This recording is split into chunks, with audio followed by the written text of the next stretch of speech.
afternoon, students. In the last practical, I told you about restriction digestion of lambda DNA.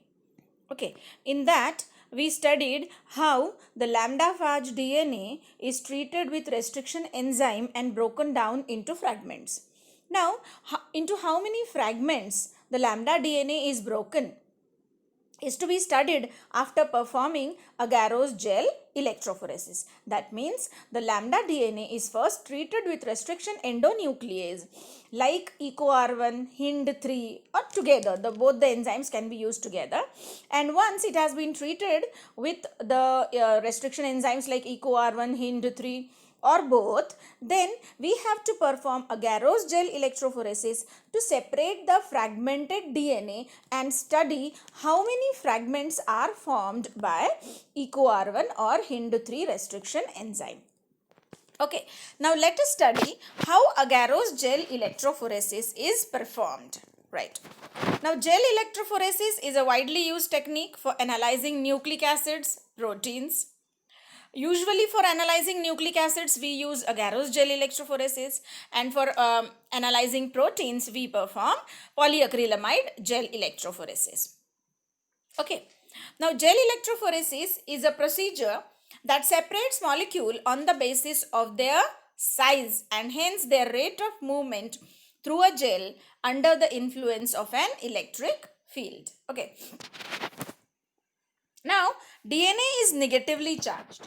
Okay, when you are separating DNA is negatively charged. So, when you place it in an electric field, DNA will migrate towards the positively charged electrode, that is anode. Okay, so when you are separating DNA or when you are performing agarose gel electrophoresis, the DNA fragments are separated on the basis of their size. Small fragments move faster and they travel a long distance. Larger fragments move very slowly and they travel less distance. Okay.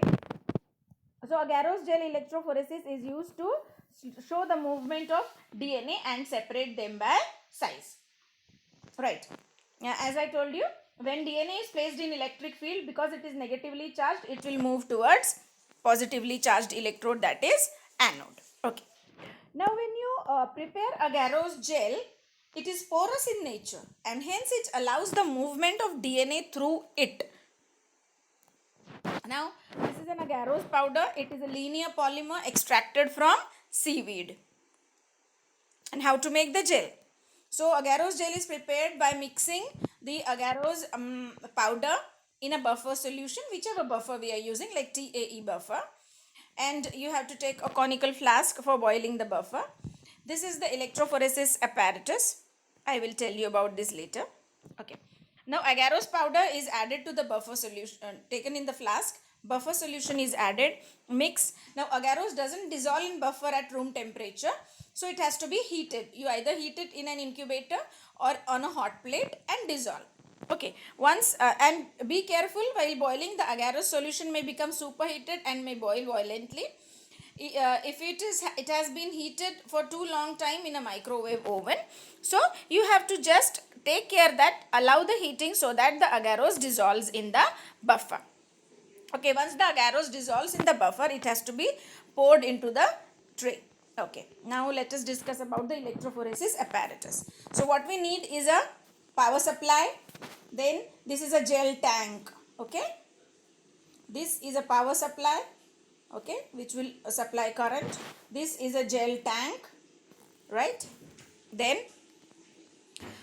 these are electric heads, black colored wire and red colored wire, and this is the cover of the gel casting tray, and this one is the gel casting tray.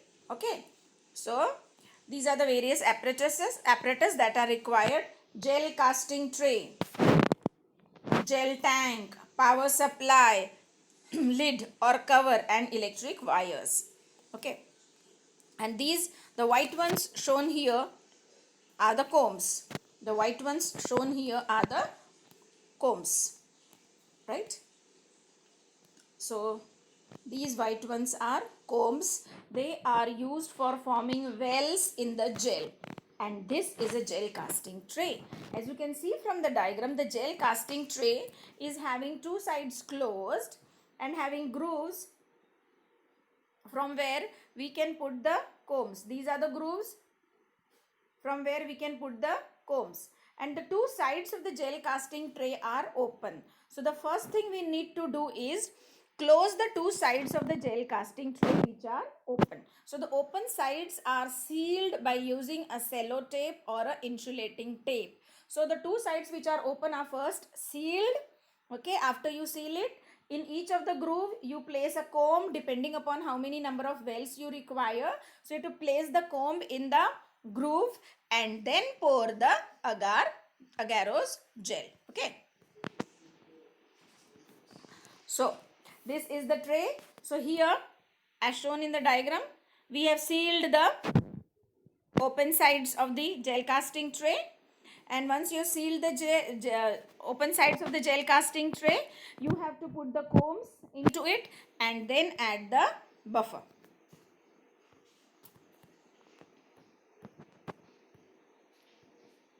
Okay, so allow the agarose solution, you pour it in the tray. You can see this from the diagram.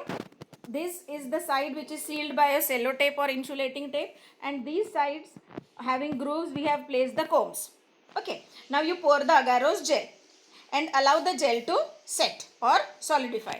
Okay, care should be taken that there should be no bubble formation when you are pouring the agarose gel. Okay, most of the time in the agarose gel, we mix ethidium bromide. When you want to visualize the DNA, see here, each of the gel comb should be submerged in the melted agarose solution. Okay, the gel comb, as you can see from the diagram, the gel comb is submerged in the agarose solution. Right. Now, you have to take care that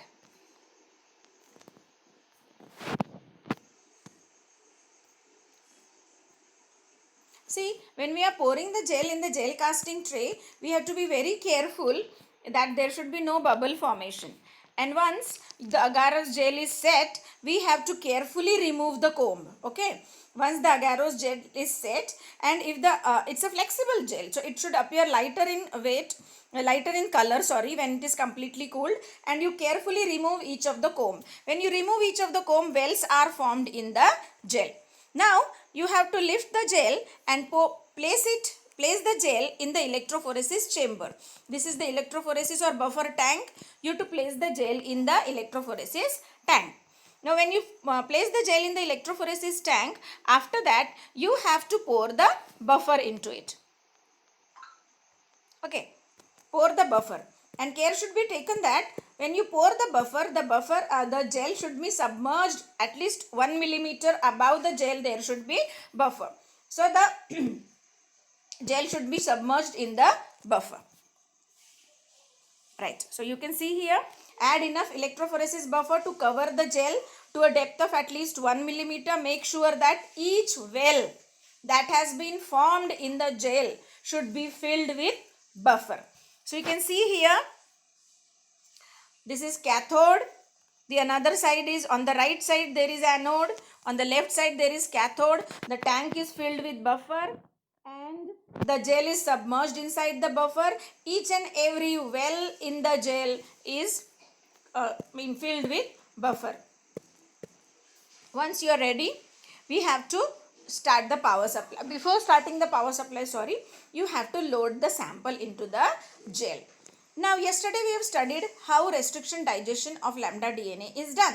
You have to take the lambda DNA, add buffer to it, molecule water to it, and then you have to add restriction enzyme and incubate. After incubation, your sample is ready. Okay, you have to mix the sample. See, when you load the sample into the gel well, what will happen? The well is completely filled with buffer, and if you load the sample will come outside into the solution, to the buffer.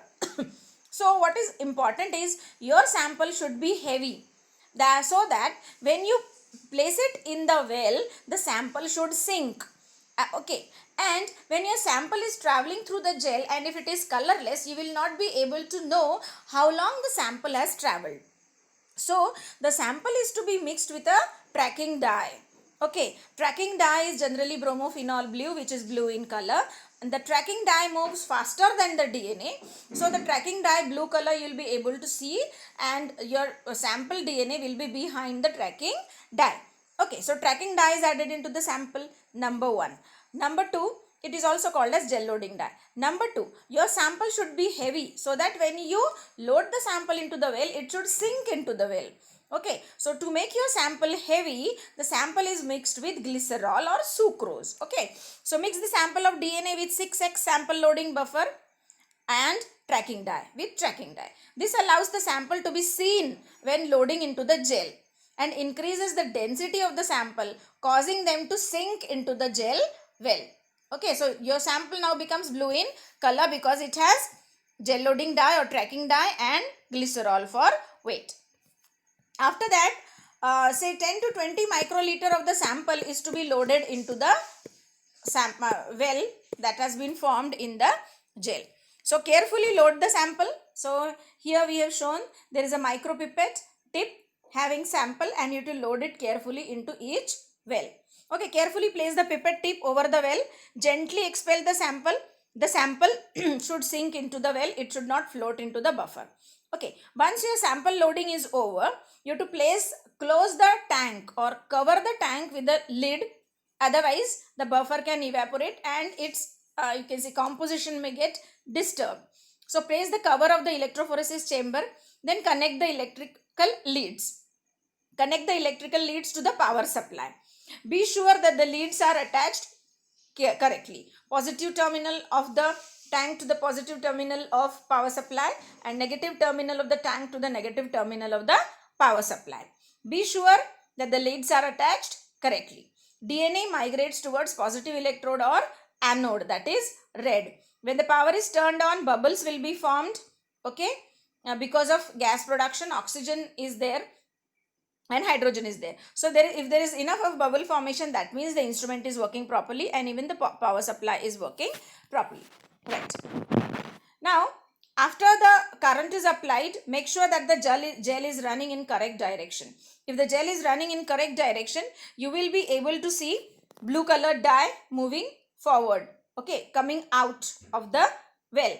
So that means the electrophoresis run is taking place in proper direction. Now, when we have loaded the sample, we have to see into how many fragments the DNA has been digested. What is the size of the DNA molecule? Okay, so to know what is the size of the DNA molecule and to know how many fragments have been formed, it is a usual practice that a DNA ladder, okay, in one of the well, DNA ladder is loaded. Okay, now DNA ladder is a ready-made ladder having a particular size. Size of each fragment of the DNA ladder is known to us, and it has to be loaded into one of the well so that the ladder will be there. After the separation has been done, there will be a ladder to know the size of the sample DNA fragments. Okay. Now, so once you have loaded the sample and you have loaded the ladder, start the electric current and allow the electrophoretic run to proceed. How long will you allow the electrophoretic run to proceed? Till the blue color of the dye reaches the positive terminal end. Okay, slightly near to the positive terminal end. That means, and your DNA is always behind the dye. So allow the dye to reach to the positive terminal end, near the positive terminal end, and turn off the power supply. Now staining the gel. See, ethidium bromide binds to the DNA and fluoresces under UV light, allowing the visualization of DNA that is present in the gel. So DNA present in the gel can be seen or visualized by staining with ethidium bromide. Ethidium bromide is an intercalating agent. It is a potent mutagen. So ethidium bromide is to be added when we prepare the gel itself. So when we prepare the gel and it is molten, you have to add ethidium bromide to it, mix well, and then pour it into the gel casting tray. And when you load the DNA sample and the DNA runs, the ethidium bromide gets intercalated or reacts with DNA and it is present along with the DNA. Now when you electrophoresis is over, you take out the gel and place it in an instrument called as UV transilluminator, or you expose the gel to UV light. The ethidium bromide dye fluoresces against UV light. So ethidium bromide is present along with the DNA, and when you put on the UV light of the UV trans illuminator, the position where your DNA band has separated will fluoresce. Okay, but we have to take care while using ethidium bromide because it is a potent mutagen and moderately toxic also, so we have to wear gloves while using ethidium bromide. Now, the more safer way of staining the gel is not using ethidium bromide, or if you do not have UV trans illuminator to visualize the gel containing ethidium bromide, then we use stains like Comasi blue or any other methylene blue to stain the gel. In that case, when you prepare the gel, agarose gel, you don't have to add anything into it. Pour it into the gel casting tray, load the sample, allow the electrophoretic run to proceed. And once the electrophoretic run has proceeded, you have to take out the gel slab and stain it with methylene blue or Comasi blue. Okay. Now this is ethidium bromide requires ultraviolet light source. You can see the instrument's name, high performance ultraviolet trans illuminator. So you have to place the gel on this against the UV light. Okay. So when you place it against the UV light, you can see DNA fluoresce. In this way you can see the bands. Right. So before the first well there is DNA ladder. You can see, okay, multiple number of DNA fragments are present having definite size. 100 base pair, 200, 300, 400, like this, you know the size. And in the well number 1, 2, 3, 4, you can load your samples. Visualize the sample, what is the size, and if we are performing restriction digestion, into how many fragments the DNA has been broken down or cut, excised by the restriction enzyme. So now you can see in this diagram, the first row on the left, extreme left, is the DNA ladder having multiple fragments, and the second row is the BAM H1, lambda DNA cut by BAM H1 restriction enzyme. The third is the one which is cut by EcoR1, and the fourth which is cut by HIND3, and the fifth is control DNA. It has not been digested by any enzyme, so it's lambda DNA. On the extreme right there is lambda DNA not cut. Okay, and this is the ladder. And now you can compare it with the ladder and find out the size of the fragment also, and you can also find out into how many fragments the enzyme has broken the lambda DNA. The safe alternative to ethidium bromide staining is use methylene blue or Comasi blue or any other dyes of Biorad company and all. The advantage is it is less toxic, it is inexpensive, no UV light is required, it is not hazardous. Okay, but it is less sensitive, right? So staining, you have to place the gel in the staining tray containing warm dilute stain. Allow it to stain for around 30 minutes. Remove the excess stain by destaining it with water and replace. Wash it, destain it, and then you can see the gel like this as shown in the figure. You can see dark blue colored DNA fragments separated on the agarose gel. This is how agarose gel electrophoresis is performed to separate and visualize the DNA fragments. Okay, so that is all about agarose gel